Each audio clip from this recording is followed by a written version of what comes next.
Assalamualaikum warahmatullahi wabarakatuh. Perkenalkan, nama saya M. Andri Rahab dari program studi ilmu pemerintahan dengan NIM B1B12308. Pada pembahasan kali ini, saya akan menjelaskan tentang kaitan antara ilmu politik dengan ilmu sosial lainnya. Baik, pertama-tama sebelum memasuki pembahasan tentang kaitan ilmu politik dengan ilmu lainnya, saya akan membahas pengertian ilmu politik terlebih dahulu. Apa sih itu yang dikatakan ilmu politik? Definisi ilmu politik. Definisi ilmu politik merupakan ilmu yang membahas antara perbedaan konflik dan interaksi teori dan praktik politik serta deskripsi dan analisis sistem politik dan perilaku politik. Ilmu ini berorientasi akademis, teori, dan riset. Lantas, secara umum, seperti apa ilmu politik itu? Secara umum, ilmu politik ialah ilmu yang mengkaji tentang hubungan kekuasaan, baik sesama warga negara, antar warga negara, dan negara, maupun hubungan semua negara. Yang menjadi pusat kajiannya adalah upaya untuk memperoleh kekuasaan, usaha mempertahankan kekuasaan, penggunaan kekuasaan tersebut, dan juga bagaimana menghambat penggunaan kekuasaan tersebut. Objek kajian ilmu politik, menurut pemahaman saya, memiliki batasan-batasannya. Dan selanjutnya, mari kita menuju pembahasan selanjutnya tentang macam-macam ilmu sosial yang ada. Menurut pemahaman yang saya lihat, ilmu-ilmu sosial di antara lain memiliki beberapa macam ilmu di dalamnya. Yang pertama, terdapat sosiologi. Yang kedua, terdapat antropologi. Yang ketiga, terdapat geografi. Dan yang keempat, terdapat psikologi sosial. Yang kelima, terdapat sejarah, ekonomi, hukum, serta etika. Pembahasan pertama mengenai apa itu ilmu sosiologi. Ilmu sosiologi merupakan suatu ilmu yang dimana objek kajiannya merupakan masyarakat. Dalam hal ini, sosiologi menerapkan prinsip di mana bahwasanya ruang lingkup masyarakat menjadi objek kajiannya. Sedangkan antropologi, apa itu yang dikatakan antropologi? Antropologi dikatakan sebagai ilmu yang mempelajari tentang manusia, yang berarti antropologi sendiri merupakan ilmu yang objek kajiannya merupakan manusia, dan antropologi mengedepankan dua konsep penting, yaitu holistik dan komparatif.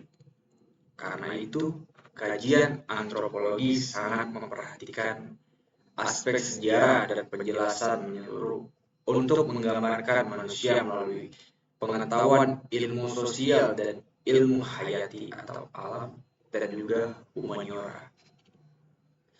Apa tujuan ilmu antropologi ini ada?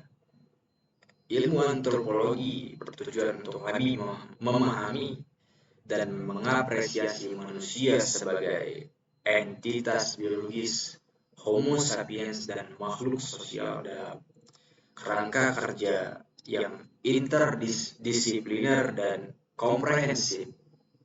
Oleh karena itu, antropologi menggunakan teori evolusi biologi dalam memberikan arti dan fakta sejarah dalam menjelaskan perjalanan umat manusia di bumi sejak awal kemunculannya. Baik, Pembahasan selanjutnya mengenai tentang apa itu ilmu geografi.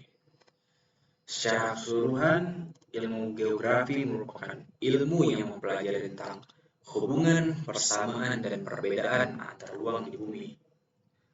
Pusat kajian ilmu geografi adalah hubungan manusia dan lingkungannya. Secara umum, geografi dapat terbagi menjadi dua cabang keilmuan, yaitu geografi fisik dan geografi manusia. Geografi lebih diarahkan ke ilmu sosial dan mengutamakan kajian tentang geografi manusia. Baik, pembahasan selanjutnya kita akan membahas tentang apa itu pengertian ilmu psikologi sosial. Psikologi sosial merupakan suatu hubungan antara manusia dan kelompok sosial. Para ahli dalam bidang interdisipliner ini pada umumnya adalah para ahli psikologi atau sosiologi. Walaupun semua ahli psikologi sosial menggunakan baik individu maupun kelompok sebagai unit analis mereka, definisi psikologi sosial sendiri merupakan studi yang menginvestigasi bagaimana pemikiran, perasaan, dan perilaku individu dipengaruhi oleh kehadiran orang lain, baik aktual maupun imajinatif. Dan pembahasan selanjutnya, kita akan mempelajari tentang apa itu dinamakan ilmu sejarah. Ilmu sejarah merupakan ilmu yang mempelajari tentang peristiwa masa lalu melalui artefak, manuskrip, maupun peninggalan lainnya dalam sejarah Indonesia, dunia, zaman kuno, hingga zaman modern. Ilmu sejarah tak hanya mencakup aspek budaya, namun juga ekonomi, geografi, dan sosial, politik, bahasa, agama, pariwisata, militer, bahkan teknologi. Pembahasan selanjutnya, kita akan membahas tentang apa itu ilmu ekonomi. Dapat kita pelajari bahwa ilmu ekonomi ini dapat diartikan sebagai ilmu yang mempelajari perilaku manusia dalam memilih dan menciptakan kemakmuran. Inti dalam permasalahan ekonomi sendiri adalah adanya ketidakseimbangan antara kebutuhan manusia yang tidak terbatas dengan alat pemuas kebutuhan yang jumlahnya terbatas. Permasalahan tersebutlah yang menciptakan lahirnya suatu ilmu ekonomi.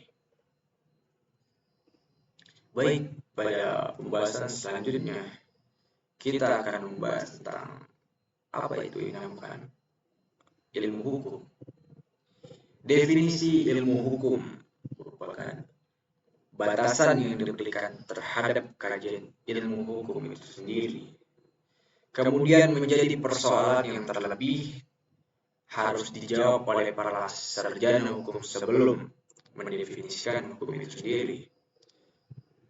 Oleh karena itu, hukum telah berkembang menjadi ilmu pengetahuan yang sangat maju dan tak pernah putus sebagai bahan kajian.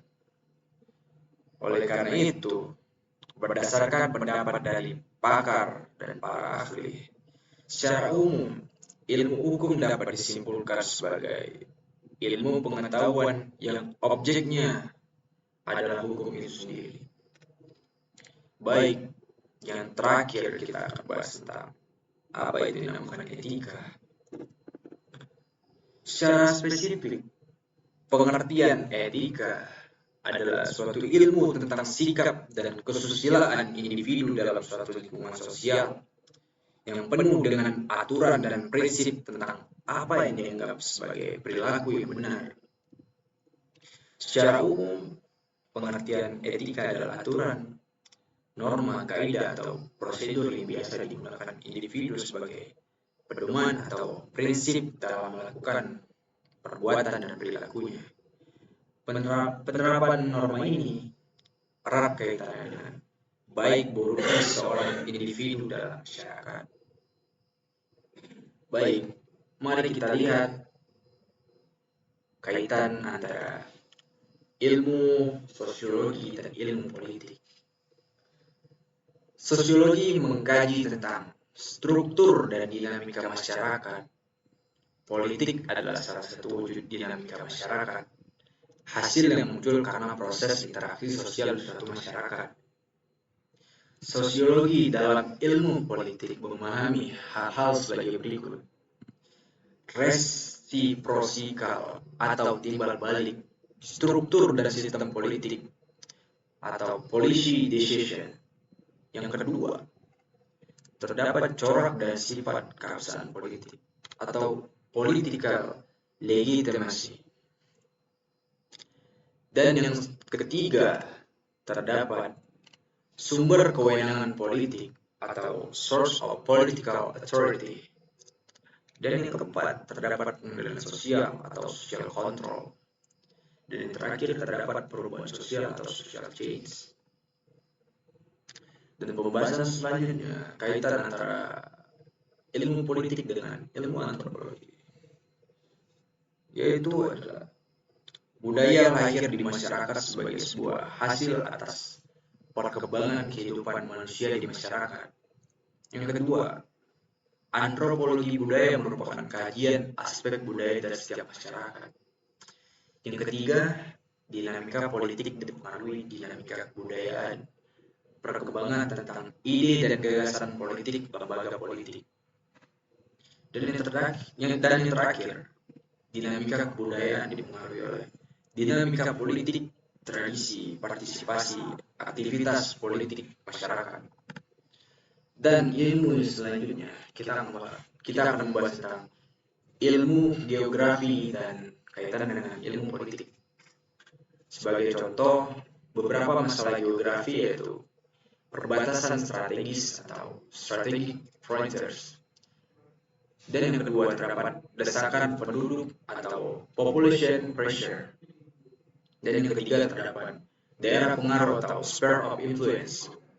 Yang keempat, terdapat ilmu bumi politik atau geopolitik yang sangat berpengaruh dalam penyusunan kebijakan politik nasional dan luar negeri. Sebagai contoh, bonus demografi, dan strategi politik. Selanjutnya, kaitan antara ilmu psikologi sosial dan ilmu politik. Yang pertama, terdapat aspek naluri, emosi, dan kebiasaan mempengaruhi aktivitas politik.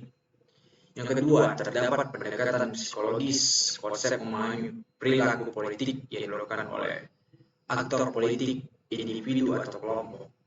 Dan beberapa contohnya adalah kajian psikologi massa dalam menangani demo di Kulon Progo, serta kajian psikologi massa dalam menangani demo 212. Nah, selanjutnya kaitannya dengan ilmu sejarah. Yang pertama, data, fakta sejarah menjadi sumber untuk mengkaji persoalan politik ke depan. Kedua, ilmu politik sebagai langkah untuk memahami sejarah politik. Dan yang ketiga, politik membuat sejarah dan sebagian besar peristiwa sejarah dan peristiwa politik. Dan selanjutnya, yaitu tentang ekonomi. Apa saja kaitannya? Yang pertama, lahirnya paham ekonomisme dan politisme, metode analis. Yang pertama, ekonomi politik atau pendekatan ekonomi untuk memahami politik. Yang kedua, terdapat politik ekonomi atau pendekatan politik untuk memahami ekonomi. Dan selanjutnya, tentang apa itu planning orient atau cost orient. Sebagai contoh, ekonomi internasional, strategi pembangunan meliputi MEA dan AFTA, serta investasi Raja Salman terhadap politik luar negeri. Dan selanjutnya, pembahasan kaitannya dengan ilmu hukum. Yang pertama, hukum dibuat, dijalankan, dan dipertahankan oleh sebuah kekuasaan. Yang kedua, kajian hukum ilmu politik atau law in action. Dan yang terakhir, hukum ketenaga kerjaan dan hubungan politik bilateral. Dan pembahasan yang bisa dibilang cukup terakhir pada kesempatan kali ini adalah kaitannya dengan etika, yang dimana dasar peletakannya pada keberadaan manusia sebagai aktor politik. Dan kedua, etika atau moral filosofi melahirkan etika politik.